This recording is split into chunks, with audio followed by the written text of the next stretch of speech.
अहीरवाल में ऐसा क्या कारण है कि कांग्रेस कमजोर हो रही है? लोगों का रुझान जो बीजेपी की तरफ चला गया है, यहाँ सुपड़ा साफ हो गया। आगे आप भी राष्ट्रीय अध्यक्ष की जिम्मेदारी आपको दी थी।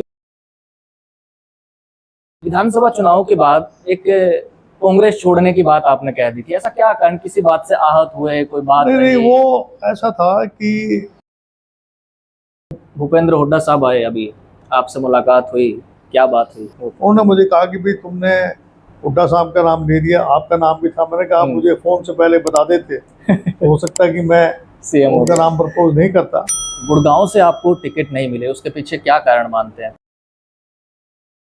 इलाके में आप कह रहे हैं काम नहीं, उसके पीछे आप किसको जिम्मेदार मानते हैं? कौन है लगातार? राव इंद्रजीत सिंह है। वो बहाना मार लेते हैं कि मेरी मुख्यमंत्री से नहीं बनती है। भजन लाल से बिगाड़ ली थी, हुड्डा साहब से बिगाड़ ली, फिर उसके बाद खट्टर साहब से बिगाड़ ली, अब इससे भी बिगाड़ रखी है। 2029 के चुनाव के लिए तैयार है आप गुड़गांव से? दोस्तों नमस्कार, मैं आपका यार जतिन पत्रकार, और आज हमारे साथ खुद कैप्टन अजय यादव है, वरिष्ठ नेता है कांग्रेस के। कैप्टन साहब स्वागत है आपका। धन्यवाद। अच्छा कैप्टन साहब, मैं ये पूछना चाहता हूँ, जैसे अहीरवाल में ऐसा क्या कारण है कि कांग्रेस कमजोर हो रही है? उसका मुख्य कारण ये रहा कि जो हमारा जो टेन्योर रहा 2009 से 2014 में उसमें कुछ रोजगार के मामले में लोगों को थोड़ा दर्द है कि रोजगार हमें जितना मिलना चाहिए था, जो हमारा हिस्सा था, हमें नहीं मिला। और बाकी तो अगर देखा जाए काम तो इस सरकार में तो एक भी काम नहीं गिनवा सकते आप। कामों में कोई कमी नहीं रही। हमारे यूनिवर्सिटी बनवाई, इंदिरा गांधी यूनिवर्सिटी बनवाई, आपका सैनिक स्कूल यहाँ बनवाया हमने, और आपके बहुआ के अंदर जो है रीजनल सेंटर बना, और पॉलिटेक्निक कॉलेज बना, डिग्री कॉलेज जो है आपका सावित्रीबाई फुले के नाम से रेवाड़ी में लड़कियों का कॉलेज बना, खरखड़ा में गवर्नमेंट कॉलेज बना, कई सबस्टेशन बने, 33 केवी सबस्टेशन, 220 के 132 का बालिया कला में बना, 220 का जो है आपके बिल्कुल मालाहेड़ा के बॉर्डर के ऊपर गांव पड़ता है पटौदी हल्के में। कैप्टन साहब, इतने काम हुए इलाके में, उसके बावजूद वोट ना मिलना, इसके पीछे आप क्या कारण मानते हैं? नहीं, वो लोगों का रुझान, जब क्योंकि इन्होंने जो तवज्जो दी इन्होंने ओबीसी के लोगों का, एक तो कारण ये है कि हमने 11 में से 10 सीटें यहाँ खो दी हैं। तो अगर कांग्रेस सत्ता में आना चाहती है, इस बार हमारी 37 सीटें आई हैं, अगर यहाँ से अगर हम 5-7 सीटें और जीत जाते तो सरकार बन जाती, लेकिन यहाँ सुपड़ा साफ हो गया।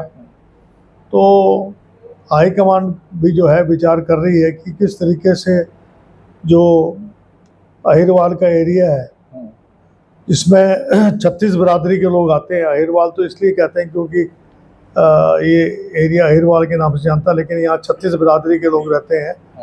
तो लोगों का रुझान जो बीजेपी की तरफ चला गया है, क्योंकि सुधा यादव को इलेक्शन कमेटी का, सेंट्रल इलेक्शन कमेटी की मेंबर है, भूपेंद्र यादव है, वो मंत्री हैं, इंद्रजीत है, कृष्ण पाल गुर्जर हैं, ये केंद्र में मंत्री, राज्य मंत्री हैं, भूपेंद्र यादव तो कैबिनेट के हैं, और कैप्टन साहब मैं सैनी साहब जो हैं वो ओबीसी से ओबीसी के चेहरे के रूप में मुख्यमंत्री हैं। तो यहाँ पर जो है अगर ध्यान दें तो हो सकता है कि यहाँ के लोगों का रुझान बदले। तो यहाँ ओबीसी बहुल्य एरिया है ये।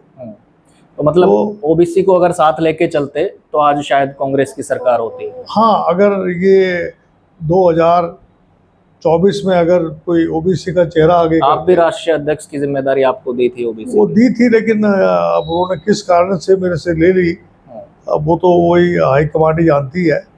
बाकी मैंने पूरे देश के अंदर जो है ओबीसी का झंडा बुलंद किया, हर प्रदेश के अंदर प्रदेश अध्यक्ष और जिला स्तर तक, यहाँ तक कि ब्लॉक स्तर तक मैंने काम किया था। उसका फिर अभी अनिल जैन है, उनको बनाया है। तो पार्टी की जो है मर्जी है कि जो भी कोई काम देते हैं वो हम करेंगे। कैप्टन साहब, आपके एक क्वालिटी मैंने देखी, मैंने सुना, बहुत से नेताओं से मिलता हूँ कि आप बिल्कुल साफ दिल के नेता है, अंदर कुछ नहीं रखते, सब कुछ भी है वो बाहर आप कहते हैं। तो मैं आपसे एक छोटा सा सवाल करता हूँ, वो जानना चाहता हूँ, विधानसभा चुनाव के बाद एक कांग्रेस छोड़ने की बात आपने कह दी थी, ऐसा क्या कारण, किसी बात से आहत हुए, कोई बात नहीं रही? वो ऐसा था कि किसी बात से मैं आहत हो गया था और वो पार्टी का इंटरनल मैटर है। क्योंकि एक तजुर्बे वाली चीज, आपके तो पिता भी बहुत लंबे समय शुरुआत से ही आप कांग्रेस से जुड़े हुए हैं। नहीं छोड़ने की मैंने इस्तीफा दिया था क्योंकि मैं किसी बात से आहत हो गया था, लेकिन फिर बाद में हाईकमान की तरफ से ये कहा गया कि आप अपना इस्तीफा वापस ले लीजिए, तो मैंने वापस ले लिया था। अब जो है क्योंकि पूरी ज़िंदगी कांग्रेस में रहे हैं तो मन भी नहीं था इतना कि भी पार्टी छोड़ें, तो इसलिए इस्तीफा मैंने वापस ले लिया था। और आहत होने का भी यही कारण था कि जो तवज्जो भी इस इलाके को जो दी जानी चाहिए वो नहीं दी जा रही है, और पार्टी हाईकमांड को जो है इस बेल्ट पे खास तौर से गुड़गांव, फरीदाबाद, रेवाड़ी, महेंद्रगढ़, इन गुड़गांव, इन जिलों में अगर मेवात में भी अगर ध्यान दें तो सरकार हमारी आसानी से बन सकती। बिल्कुल। तो कैप्टन साहब, भूपेंद्र हुड्डा साहब आए, अभी आपसे मुलाकात हुई, क्या बात हुई? नहीं, उन्होंने मुझे कहा कि मैं चाय पे आना चाहता हूँ। मैंने कहा जी कोई, मेरा तो आपका अपना घर है, आप बिल्कुल आइए। हाँ, पहले भी प्रोग्राम्स में आते रहे हैं। हाँ, पहले भी आते रहे हो आप, और लेकिन इस टाइम पे आना बड़े बड़े भाई हैं। अच्छा। तो इस रूप में अब वो आए थे तो मेरा फर्ज बनता है कि जो है पूर्व मुख्यमंत्री थे, मैं उनके साथ मैंने कैबिनेट में काम किया था, तो चाय पिलाना ये तो घर में कोई भी मेहमान आता है तो उसकी मेहमान नवाजी तो करनी चाहिए, हमारी संस्कृति में भी है। उनकी मेहमान नवाजी हमने कल करी। कैप्टन साहब, आपने पूर्व सीएम का नाम लिया, मुझे एक बात याद आई, शायद 2004-05 की वो बात है जब भजनलाल के नाम पे चुनाव लड़ा, हुड्डा साहब सीएम बन गए।